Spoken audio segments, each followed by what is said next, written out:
Okay, this was for the medical emergency video, I think, involving American Airlines.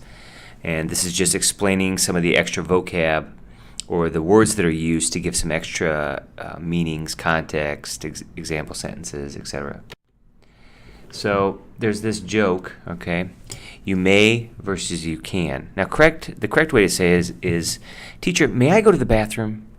Teacher, may I? When you're asking for permission. But often we say, can I go to the bathroom? And the teacher always makes a joke. I don't know. Can you? Like, do you have the physical possibility? Because may is correct, but people say can all the time. So there's a ton of jokes like this. Teacher, can I use the bathroom? Teacher, can I don't know. bathroom? Can you? Can you? I don't know. Can you get a full-time job? Here's an example. Teacher, can I use the bathroom? I don't know. Can you? I don't know. Can you get a full-time job? Whoa, that's terrible. Okay. So there's a lot of those jokes on YouTube. I don't know. Can you? Heads up. Heads up means warning, but normal English we say heads up. Hey, I'm just giving you a heads up, but the company commander is, he's angry today. If it's really serious, warning, warning, right? Reiterate. Reiterate. Reiterate is just to repeat, but it's more formal. I've said this before, but I feel that I need to reiterate this important point. This is also in another video I have here. This word concur. Concur is to agree, but it's for doctors or, it's professors say it, really, really smart people. And it sounds a little bit snobby, right? There's a movie with Leonardo DiCaprio, and he says, for Catch Me If You Can. And he's not a doctor, but he's pretending to be a doctor. So he just keeps saying, do you concur? Gentlemen, what seems to be the problem? Bicycle accident. Fractured tibia about 5 inches below the patella.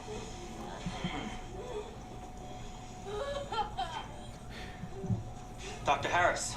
Yes? Do you concur? Concur with what, sir? Yeah, he'll say it several times. Gentlemen. Now, quick story about what this. seems to be the problem? 똑같은 생각은 동의. I was in a Korean class a few years ago, and I studied this. I knew this formal word, and I said it to the Japanese girl who was, we were in like little conversation groups, and she didn't understand this word, and the teacher, the instructor, the Korean teacher said, no, Adam, I think my Korean name was Jang-soo. Don't use that word. Use this one. Why? Because she doesn't know this word. Okay, so this is pretty formal. But really we need to learn more words. Very good, Dr. Ashton, very good. Well, you don't seem to have much need for me. Carry on. I don't think there were any problems. I don't think that there will be any problems. This is something, high school students or young people say. But we're not anticipating any major problems. It's a little bit more formal. I can't really imagine a middle school student saying something like that. Example, George W. Bush wants to invade Iraq. People say, is it okay? Well, I think it'll work. We're not anticipating any major problems. I'll prime the guys for that. Prime usually means to get ready, right? So, or to like kind of improve in a way. Here's an example. This is John Maynard Keynes. Okay, he's the most famous economist of the 20th century. And he had an idea that when the government, when there's an economic recession or depression, the government needs to inject or put money into the economy. They need to start spending. Okay, that's called priming the pump. The government will have to prime the pump to get the economy going again. Again, this is for like professors. Maybe high school students would know this. All right, so I got a picture here of it's also used for water pumps too, because you gotta pump the thing first. It's also used for engines. If you repair an engine, you have to prime the pump and bring the oil or whatever through it first. Right? We don't really, on a scale of 1 to 10, prime the guys. That's like a 2 or 3. However, for economics, for economics or auto mechanic work or whatever, I think that word's on a scale of 1 to 10, probably about a 6 or 7. We use that quite a bit. Fine by us, fine by me, fine with me. Remember that rule that when we're speaking, we don't just say one word, we say several words. Right? Phone patch. We have that means like a connection is the noun. There is a verb, patch me through. It's the older word for connect me to. So I call the accounting department and I say, can you patch me through to the finance department? And they say, sure, we can patch you through. Now on a scale of 1 to 10, that word's about a 3 or 4. Right? You'll also see this on YouTube. There's videos for creating a phone patch, which means just a connection over the internet. It is an aviation term as well. Okay, you can create a phone patch, but please ask the other instructors that, because I don't want to teach anything like that. Okay, we also have eye patches, and eye patches, pirates wear an eye patch, and there's a lot of movies with people wearing eye patches, right? There's even evening eye patches, evening wear, okay, and kids wear eye patches, so maybe they're pretty popular. They're all cool. They're all the rage nowadays. All the rage means popular nowadays, but sometimes old men say it when they're angry or something. That's all the rage nowadays. All right. Oops. Your best bet. Your best bet would be to momomo. Let's say I ask you, hey, how do I get from Gimpo? What's the fastest way from Gimpo Airport to Gangnam? Taxi? Oh, no. Your best bet is the express subway. What if there is a layover and somebody's flying from Chicago to Cambodia and there's a layover for 5 hours? This actually happened to my sister. And when I was on the flight back from Chicago, one of the Americans on the flight was asking the cabin crew, can I make it? Would it be okay? Can I go from if I have a 5-hour layover?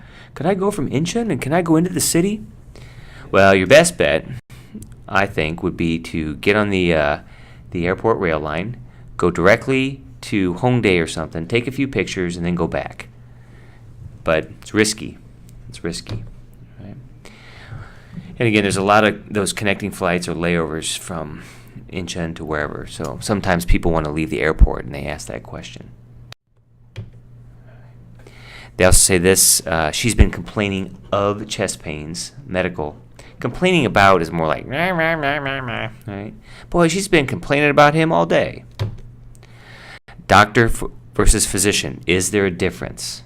Well, if you look on Google, often there's not a big difference. I would say that doctor is less formal. Physician is more formal.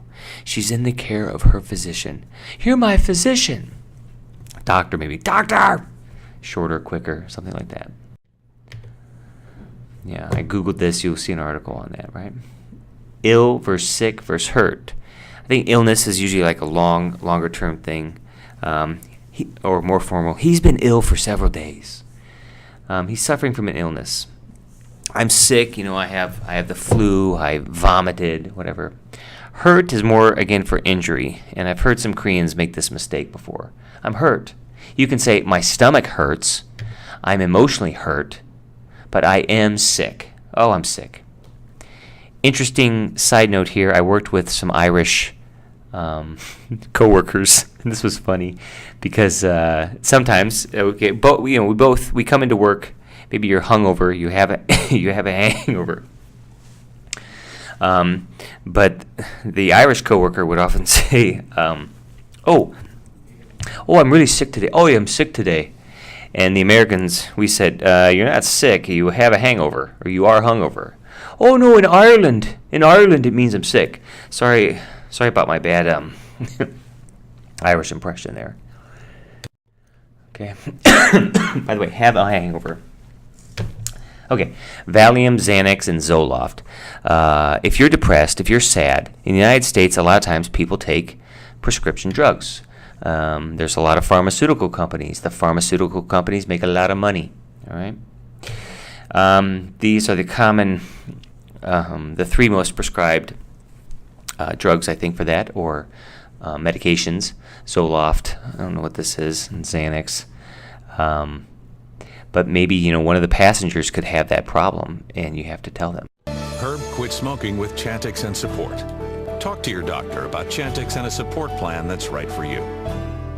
Some people have had changes in behavior, hostility, agitation, depressed mood, and suicidal thoughts or actions while taking or after stopping Chantix. If you notice agitation, hostility, depression, or changes in behavior, thinking, or mood that are not typical for you, or if you develop suicidal thoughts or actions, stop taking Chantix and call your doctor right away. Talk to your doctor about any history of depression or other mental health problems, which can get worse while taking Chantix. Some people can have allergic or serious skin reactions to Chantix, some of which can be life-threatening. If you notice swelling of face, mouth, throat, or a rash, stop taking Chantix and see your doctor right away. Tell your doctor which medicines you're taking, as they may work differently when you quit smoking. Chantix dosing may be different if you have kidney problems. The most common side effect is nausea. Patients also reported trouble sleeping and vivid, unusual, or strange dreams. Until you know how Chantix may affect you, use caution when driving or operating machinery. Chantix should not be taken with other quit smoking products.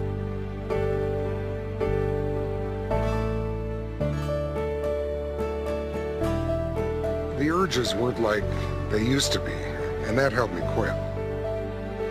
Talk to your doctor to find out if prescription Chantix is right for you.